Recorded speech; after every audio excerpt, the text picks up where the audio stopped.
নমস্কাৰ এই মুহূৰ্তত আহি পৰিছে সন্ধিয়াৰ কেইবাটাও বিগ ব্ৰেকিং নিউজ। আজি হৈছে 22 ডিচেম্বৰ। গোটেই অসম তথা ভাৰতৰ বিভিন্ন প্ৰান্তৰ পৰা যুগুত হৈছে কেইবাটাও গুৰুত্বপূৰ্ণ খবৰ। এনেবোৰ খবৰ নিতৌ পাই থাকিবলৈ চেনেলটো সাবস্ক্ৰাইব কৰি ভিডিঅ'টোত এটা লাইক কৰিবলৈ নাপাহৰিব। আজিৰ আমাৰ প্ৰথমটো খুবেই গুৰুত্বপূৰ্ণ খবৰ হৈছে এটা ডাঙৰ খবৰ। চৰকাৰে কেইবাটাও গুৰুত্বপূৰ্ণ আইন আনিছে। প্ৰথমতে চাওক, গো হত্যাত জড়িত হলে ফাঁচি দিয়া হ'ব। আৰু প্ৰথমটো আইনে হৈছে গো হত্যাত জড়িত যদি আপুনি হয় তেনে ক্ষেত্ৰত ফাঁচি দিয়া হ'ব। আৰু 2 নম্বৰটো আইন হৈছে দুৰ্ঘটনা কৰি পলায়ন কৰিলে হ'ব কঠোৰ শাস্তি।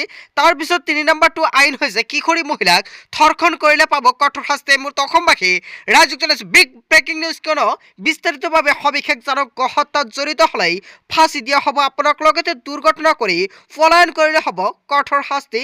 কিশোৰী মহিলাক ধৰ্ষণ কৰিলে পাব কঠোৰ শাস্তি। লোকসভাত গৃহীত হল 3খনকৈ নতুন আইন। হয় বন্ধুসকল, অৱশেষত লোকসভাত গৃহীত হল 3খনকৈ নতুন আইন। আৰু অপৰাধীৰ বাবে আহি গল কঠোৰ আইন। ভাৰতীয় ন্যায় সংগতি, ভাৰতীয় নাগৰিক সুৰক্ষা সংগতি, ভাৰতীয় সাক্ষ্য আইন, লগতে ৰাজদ্ৰোহৰ সলনি এতিয়াৰ পৰা থাকিব দেশদ্ৰোহ। আৰু হিট এণ্ড ৰানৰ গোচৰত হ'ব 10 বছৰৰ কাৰাদণ্ড। আৰু নাবালিকাক ধৰ্ষণ কৰিলে দিয়া হ'ব ফাঁচি। আৰু যিকোনো ঠাইতে দিব পাৰিব আপুনি গোচৰ। আৰু গণহত্যাত জড়িত হলেই ফাঁচি দিয়া হ'ব। লগতে দুৰ্ঘটনা কৰি পলায়ন কৰিলে হ'ব কঠোৰ শাস্তি। হয় বন্ধুসকল, আপোনালোকে নিশ্চয় জানিলে আচলতে চৰকাৰে যি 3টা আইন প্ৰণয়ন কৰিছে ইয়াৰ বিষয়ত আপোনালোকে কি ক'ব। যদি আপোনালোকৰ কিবা মন্তব্য কৰিব লগা থাকে আপোনালোকৰ মন্তব্যটো নিশ্চয় কমেণ্টৰ জৰিয়তে জনাবলৈ নাপাহৰিব। তাৰপিছত অসমবাসী ৰাইজক জনাইছো আমাৰ 2 নম্বৰটো খুবেই গুৰুত্বপূৰ্ণ খবৰ। লগতে ডাঙৰ খবৰ, কিয়নো ভয়ংকৰ গুলীচালনাৰ ঘটনা সংঘটিত হৈছে। আৰু নিৰ্বাচন গুলীবৰ্ষত নিহত হৈছে কমে 15 জন। এই মুহূৰ্তত অসমবাসী ৰাইজক জনাইছো বিগ ব্ৰেকিং নিউজ, কিয়নো এটা ভয়ংকৰ খবৰ সংঘটিত হৈছে। আত্মাতিৰ নিৰ্বিচাৰ গুলীত নিহত হৈছে 15 জনকৈ লোক। আৰু এখন বিশ্ববিদ্যালয়ত অতিৰিক্তে চলিছে গুলীচালনা। আৰু ধাৰাসাৰ গুলীচালনাত 15 জনকৈ লোকে হেৰুৱালে প্ৰাণ। আৰু 25 জনৰো অধিক লোকৰ অৱস্থা সংকটজনক। আৰু আটাইতকেইজন ততাতৈয়াকৈ ভৰ্তি কৰা হৈছে হাস্পাতালত। হয় বন্ধুসকল, ততাতৈয়াকৈ অৱশেষত ভৰ্তি কৰা হৈছে কেইজনমানক হাস্পাতালত। আৰু ঘটনাৰ কিছু সময়ৰ পাছতেই উপস্থিত হৈ গৈ আৰক্ষীৰ দল। আৰক্ষীৰ বৃহৎ দলে ঘেৰি ধৰে সমগ্ৰ বিশ্ববিদ্যালয়ৰ চৌহদ। আৰু চেক গণৰাজ্যৰ ৰাজধানী প্ৰাগত এইবাৰ সংঘটিত হৈছে এই ভয়ংকৰ ঘটনা। হয় বন্ধুসকল, এটা ভয়ংকৰ ঘটনা সংঘটিত হৈছে। ইয়াৰ বিষয়ত আপোনালোকে কি ক'ব। যদি আপোনালোকৰ কিবা মন্তব্য কৰিব লগা থাকে আপোনালোকৰ মন্তব্যটো নিশ্চয় কমেণ্টৰ জৰিয়তে জনাবলৈ নাপাহৰিব।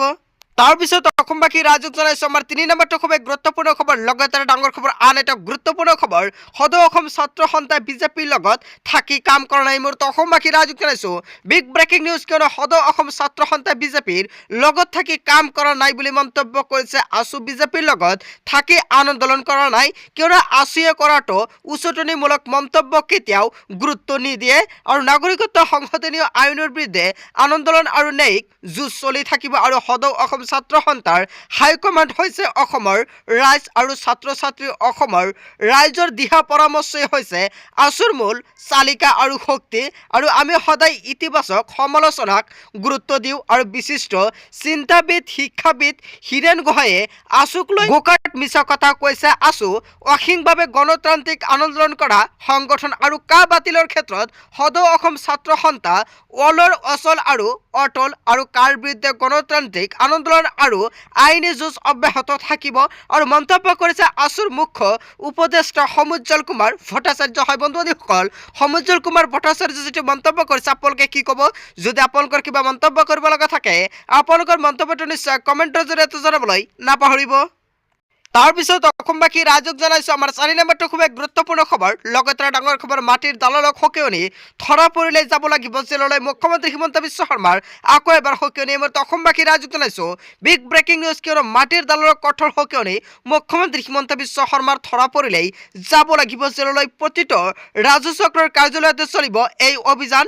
জালিয়াতিৰে আনৰ মাটি বিক্ৰী কৰা সকলে হাৰি যাব নোৱাৰিব।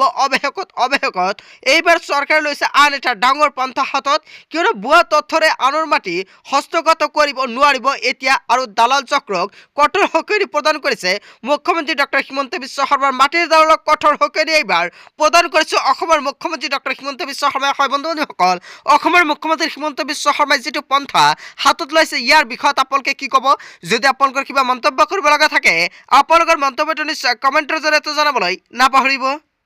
তাৰপিছত অসমবাসী ৰাইজক জনাইছো আমাৰ 5 নম্বৰটো খুবেই গুৰুত্বপূৰ্ণ খবৰ লগতে ডাঙৰ খবৰ কিয়নো নৱবৰ্ষৰ প্ৰাকখনত 12টাকৈ বৃহৎ ঘোষণা মুখ্যমন্ত্ৰী হিমন্ত বিশ্ব শৰ্মাৰ এই মুহূৰ্তে অসমবাসী ৰাইজক জনাইছো বিগ ব্ৰেকিং নিউজ কিয়নো মুখ্যমন্ত্ৰী হিমন্ত বিশ্ব শৰ্মাৰ 12টাকৈ বৃহৎ ঘোষণা কিয়নো নৱবৰ্ষৰ প্ৰাকখনত 12টাকৈ বৃহৎ ঘোষণা কৰিছে মুখ্যমন্ত্ৰী ডক্টৰ হিমন্ত বিশ্ব শৰ্মাই গৃহহীন লোকে লাভ কৰিব 1টাকৈ বিনামূলীয়া ঘৰ হয় বন্ধুসকল যিসকল ব্যক্তিৰ ঘৰ নাই সেইসকল ব্যক্তিক চৰকাৰে প্ৰদান কৰিব ঘৰ আৰু মুখ্যমন্ত্ৰী আৱাস যোজনা আঁচনিৰ জৰিয়তে লাভ কৰিব এই বিনামূলীয়া ঘৰ হয় বন্ধুসকল যদি আপুনি প্ৰধানমন্ত্ৰী আৱাস যোজনা পোৱা নাই তেনে ক্ষেত্ৰত আপুনি নিশ্চিত থাকক কিয়নো আপুনি এতিয়া লাভ কৰিব মুখ্যমন্ত্ৰী আৱাস যোজনাৰ অধীনত ঘৰ প্ৰধানমন্ত্ৰী আৱাস যোজনাৰ অধীনত যদি আপুনি পকী ঘৰ লাভ কৰা নাই তেনে ক্ষেত্ৰত আপুনি কিন্তু এতিয়া পকী ঘৰ লাভ কৰিব বুলি মন্তব্য কৰিছে ৰাজ্যত আৰম্ভ হ'ব মুখ্যমন্ত্ৰী আৱাস যোজনা আঁচনি 1,30,000 গৃহহীন লোকে লাভ কৰিব চৰকাৰী পকী ঘৰ আৰু 1,30,000 মানুহক কিন্তু মুখ্যমন্ত্ৰী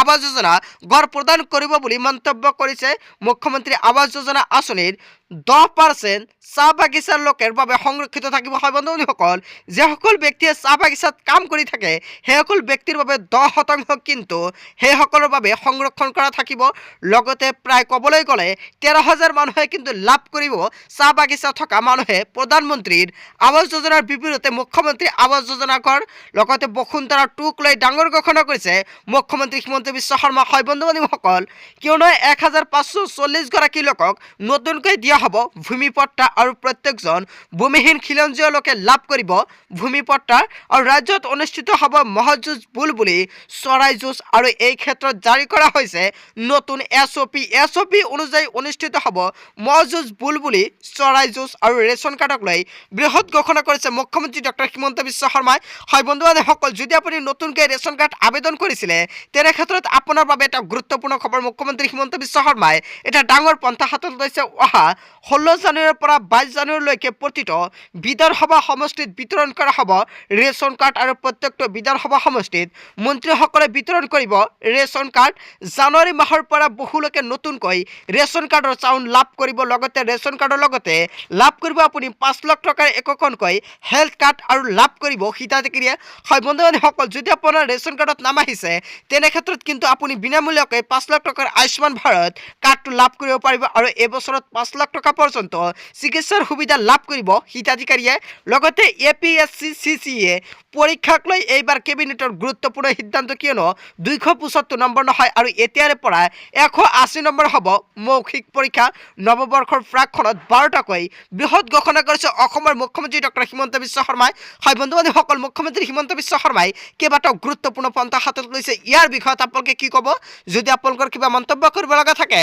আপোনালোকৰ মন্তব্যটো নিশ্চয় কমেণ্টৰ জৰিয়তে জনাবলৈ নাপাহৰিব তাৰপিছত অসমবাসী ৰাইজক জনাইছো আমাৰ 6 নম্বৰটো খুবেই গুৰুত্বপূৰ্ণ খবৰ লগতে ডাঙৰ খবৰ লাখ লাখ মুছলমানক ভাল খবৰ দিলে কংগ্ৰেছে কিয়নো জামাতৰ বাবে কোটি কোটি টকাৰ অনুদান এই মুহূৰ্তে অসমবাসী ৰাইজক জনাইছো বিগ ব্ৰেকিং নিউজ কিয়নো মুছলমানৰ বাবে কংগ্ৰেছে দিলে এটা বিশেষ ঘোষণা লাখ লাখ মুছলমানক ভাল খবৰ দিলে কংগ্ৰেছে কিয়নো তবলিগী জামাত লৈ কোটি কোটি টকাৰ অনুমোদন কংগ্ৰেছ চৰকাৰৰ তেলেংগানাৰ কংগ্ৰেছ চৰকাৰে আগবঢ়ালে 2.40 কোটি টকা আৰু তেলেংগানাত 6ৰ পৰা 8 জানুৱাৰীত হ'ব তবলিগী জামাতৰ বৈঠক হয় বন্ধুসকল তবলিগী জামাতৰ বৈঠকৰ বাবে এটা বৃহৎ সিদ্ধান্ত গ্ৰহণ কৰিছে কংগ্ৰেছ চৰকাৰে কিয়নো 3ৰ পৰা 5 লাখ মুছলমানে অংশ ল'ব এই জামাতত আৰু চৰকাৰে গঠন কৰাৰ পাছতে বৃহৎ সিদ্ধান্ত ল'লে কংগ্ৰেছ চৰকাৰে মছজিদৰ ইমাম লগতে জনাব লৈ নিৰ্বাচনী সভাত কৰিছিল ডাঙৰ ঘোষণা আৰু ইমাম আৰু জনাবক দিয়া হ'ব 12,000কৈ টকা দিয়াৰ প্ৰতিশ্ৰুতি দিছিলে কংগ্ৰেছে আৰু